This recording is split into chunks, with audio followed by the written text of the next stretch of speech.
Hey everybody.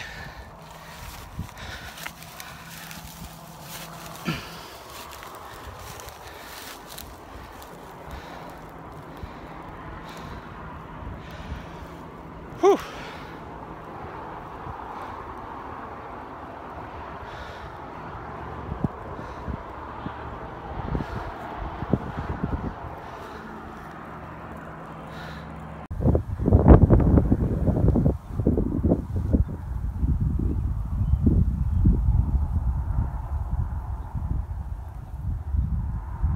At some point, my car will be a pixel. It will be 1 pixel wide.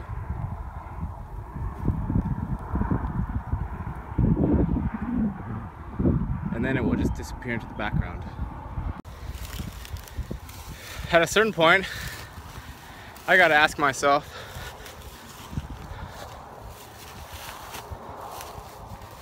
is my car really far away? Or is it just very small?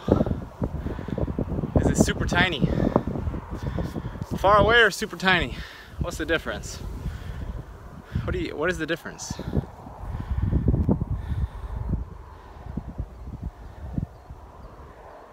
Can you touch it if it's super tiny? Maybe. Can you touch it if it's far away? Probably not. What do you think?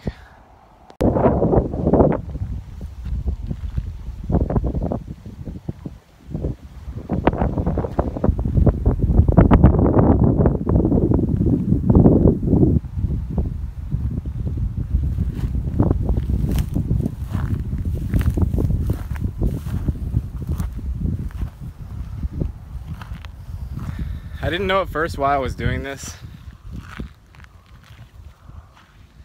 I just kind of feel compelled, and then I do stuff.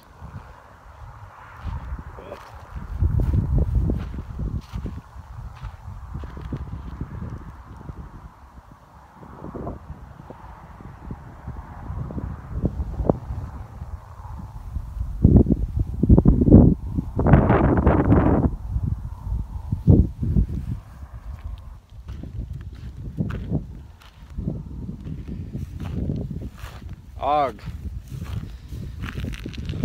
your recent video, I didn't get through the whole thing because I'm doing this.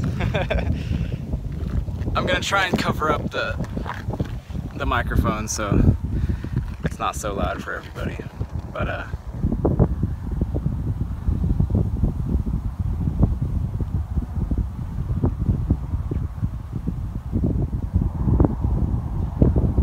the dream you're talking about, the envisioning, I've had it so many different times in not a lot of different ways, feeling wise. There have been many different settings for this scene that you're talking about. But as far as how I feel within it, it's always exactly the same. And the feeling is inevitably completely free. That's what the feeling is. It's always a good thing. My dream doomsday scenarios have never ever been bad.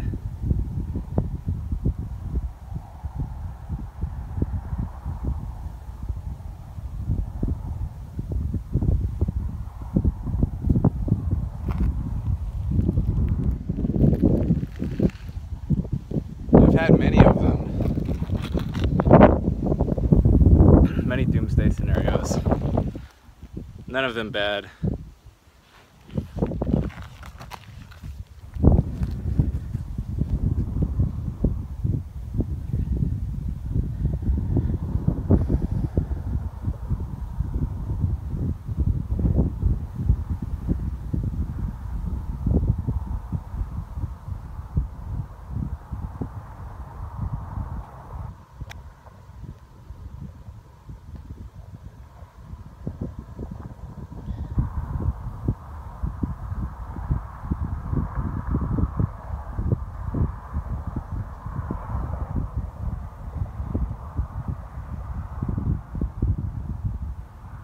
And also with the father and the son that you were talking about, washing the hands amongst the dirty sink and vegetables and all that.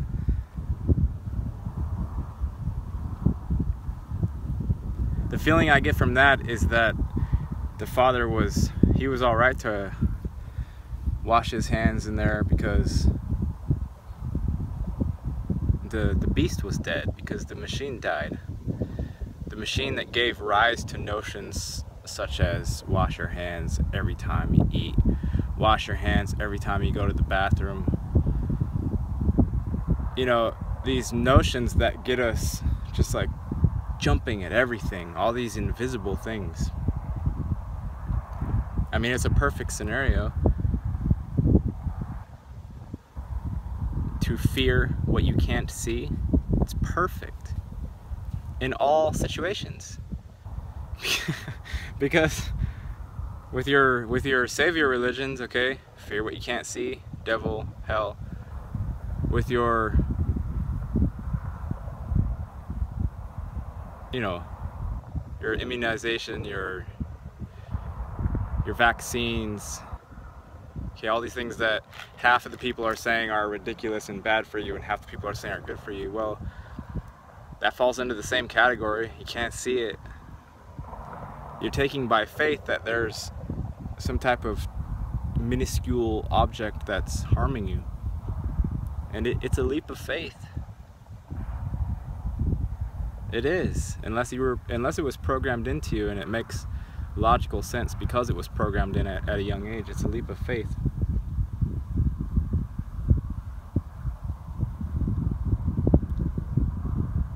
And another kind of overwhelming sense I get about the doomsday scenarios, and I've had many of them. I mean, I've had so many dreams where I was walking down a road, like a lonesome road, where the bridges were all blown out, no cars were driving on it, you know, the sun is extra hot, and just arid land, no water. Not even zombies or people trying to bomb or kill each other, just like desolation, and walking through it. I've had so many dreams like that. And they were never bad. It was never horrifying. It was always like, okay, finally the pretend has just blown itself up, or it's dying, and we're gonna find the last like 3 people that were ever real in the first place, or 144,000 or whatever the actual number is. Doesn't really matter. It just matters. What matters is that, to me at least, it's a cleansing. And I've never ever had fear of doomsday scenarios, because in all the movies that they ever make with doomsday scenarios, those people are the most honest people that you ever see in movies, you know? It's the same thing that you've known your whole life, that calamities, disasters, they bring people together. They help people to stop being fake with each other.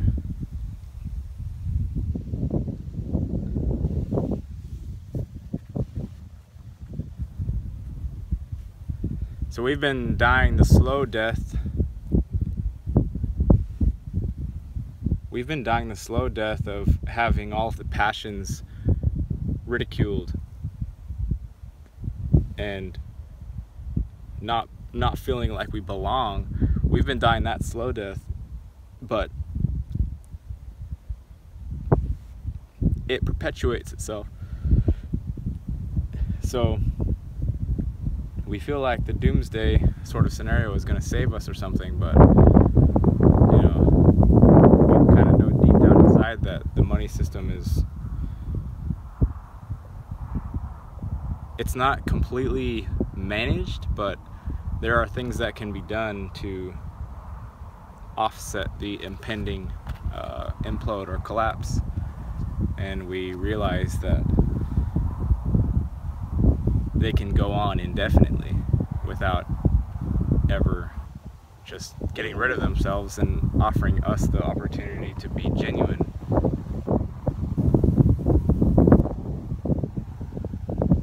And this isn't just a bitch it's not just a bitch session. I know that people are more genuine when things seem to be collapsing around them. I know it for a fact. There's no politics or discussion when, if you're in a war-torn country, you're not having lots of philosophical debates, probably.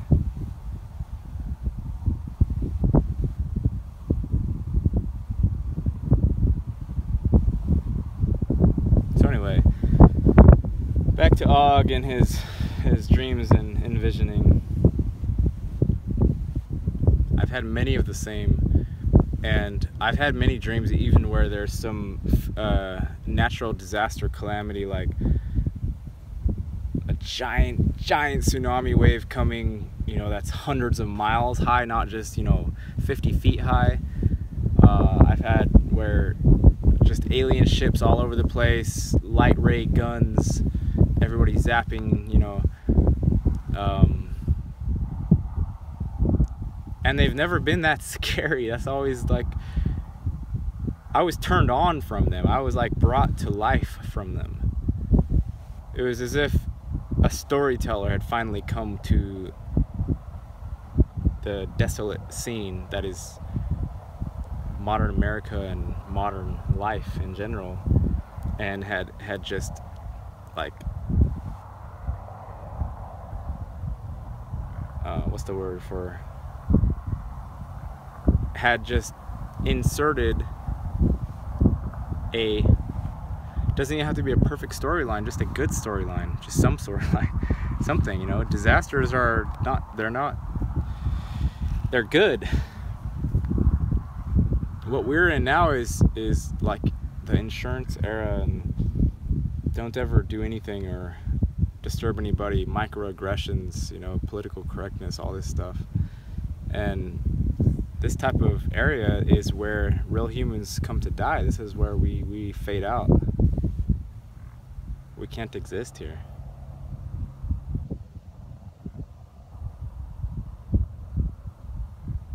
And this is why we're feeling agitation, because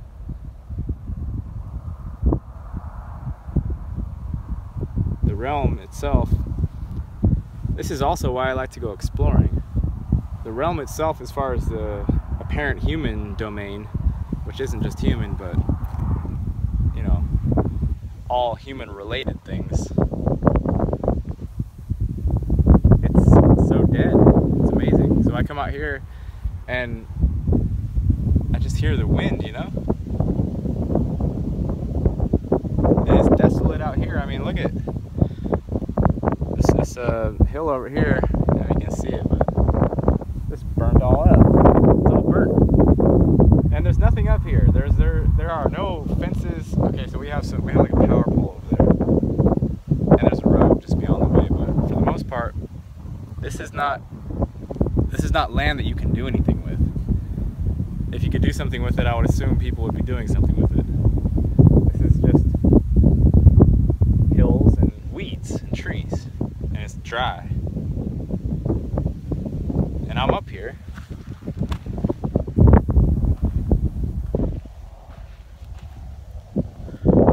It's random, and it's unpredictable, and this is me, you know? It's me. But just listening to the wind going through the weeds, you know?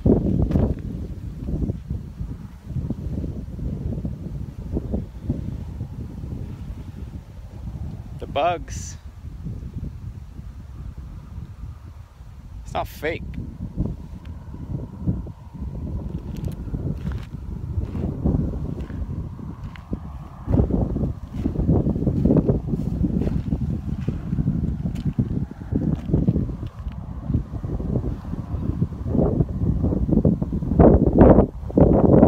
Why am I wearing a beanie in 100-degree weather, you know? Why does my beanie match the weeds?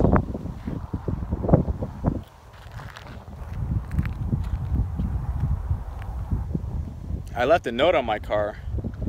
It's parked in one of the pullouts. I left a note that said, "Please don't tow.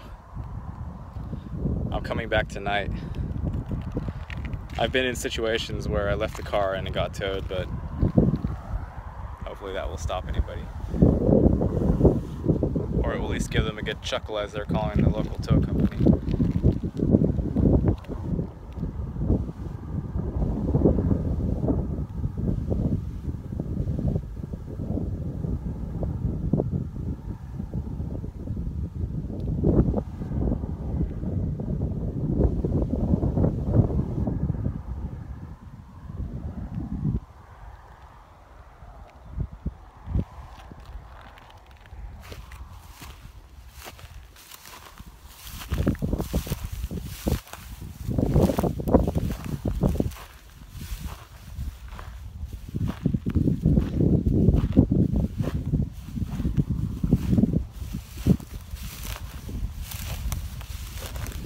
This is just foothills.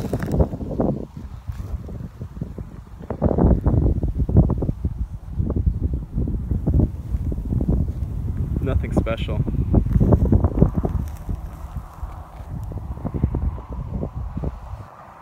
Just dirt, hot sun. Country folks driving down the street. Some cows down yonder. We have a couple hogs flying around.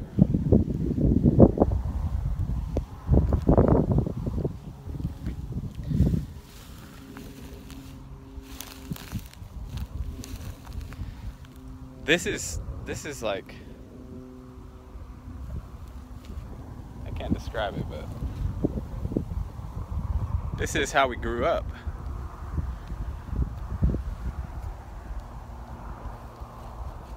It's not as if, and I know when I said in my last video, or one of the last videos, that, you know, it's like we own everything.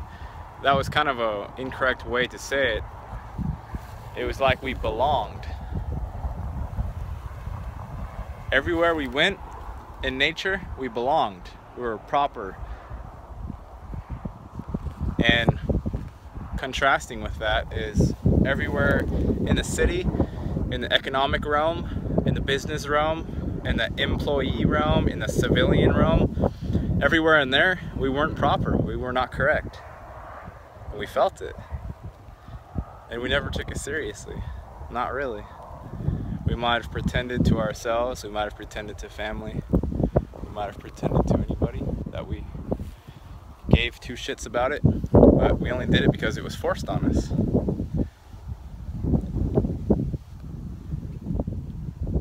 We know we're natural. It's simple.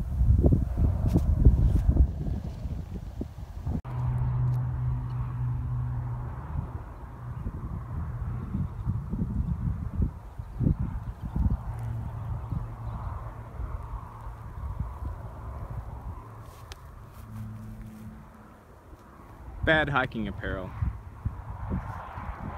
But what can you do when you're not planning? Hey, my car is still there, look. So what did I learn from my spirit quest?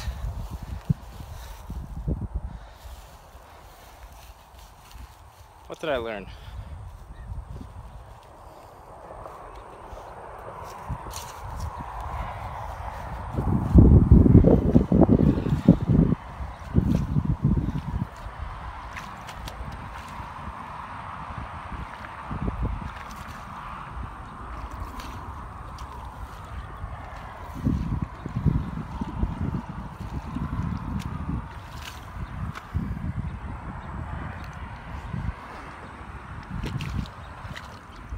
I learned that sandals are not the best hiking equipment.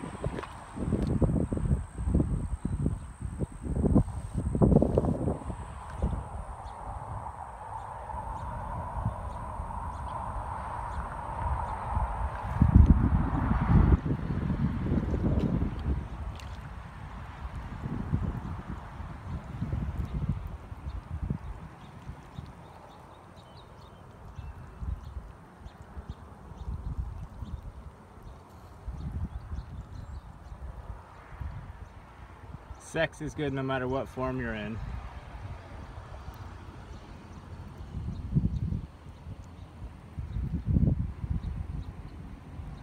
like he's sticking his dick in the back of her neck, right?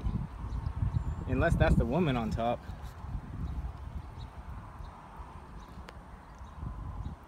You tell me.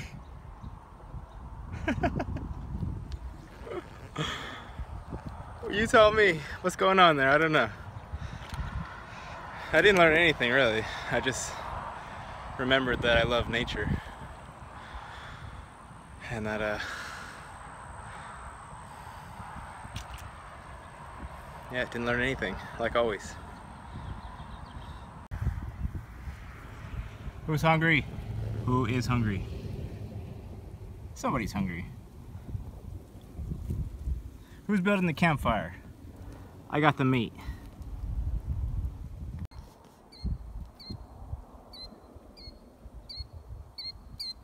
The cows are present. I was not aware of this. And the bullfrogs. And the killdeers. These birds, they have speckled eggs.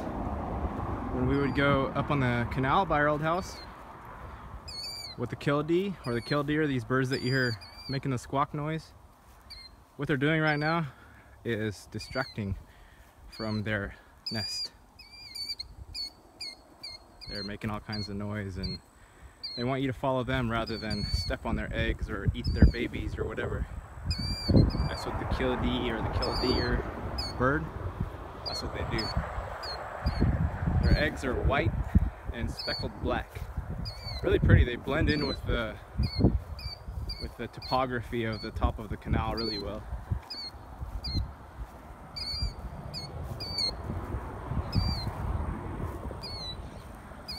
There's cows. Who would have thunk it? Who would have thunk it?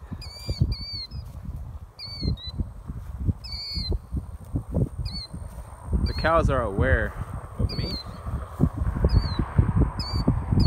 Especially that one in the middle there. And the guy on the right, or gal. But they're not too concerned. Uh-oh. Maybe that guy is a little bit. He's calling the popos. I don't know. I don't think they're too worried.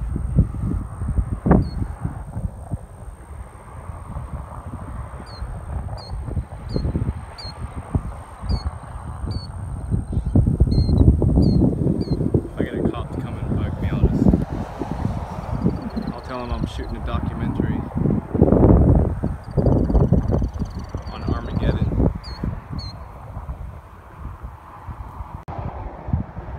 So again, that's the hill. It looks very innocent. It's not very innocent.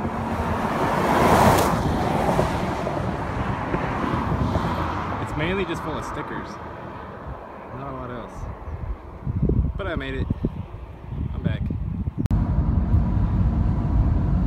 Since I've had this thought about the end time scenarios being good, and that was the prevalent thought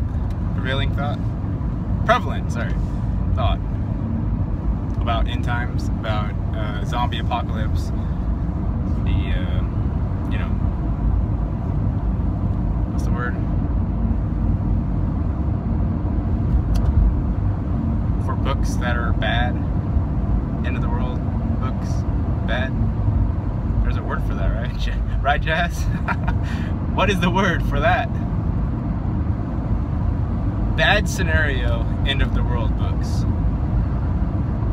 Dystopian.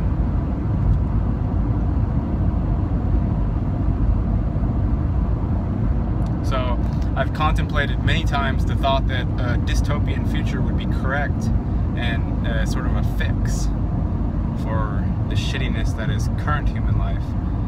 And I still feel that to an extent, but being that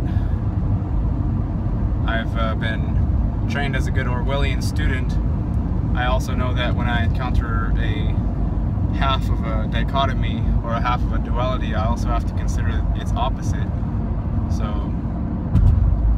I must consider the possibility that end time scenarios or doomsday or dystopian future or, you know, all those things could possibly be a bad thing, which I had not previously considered.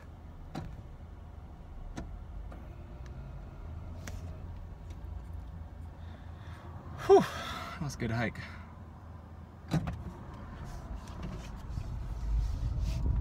And oh my god, the sun is burning your cornea out. Oh my goodness, there's nothing I can do about it. I cannot move my hand. You're just gonna have to look away from the screen because the burning will continue for another 5 seconds or 10 seconds at least. So just hold on a bit, hold on. Okay. So dystopian future being a good thing has always been the norm or the standard for me. The possibility of it being a bad thing for me has not really previously entered my mind. And even now, as the possibility comes up, I still don't see it as a real possibility.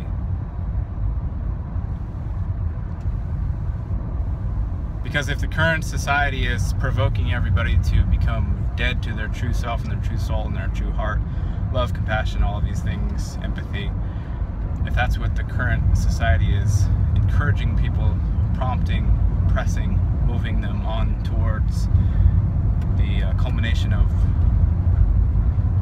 a diabolical plan to remove real human emotions, or perhaps remove them from our apparent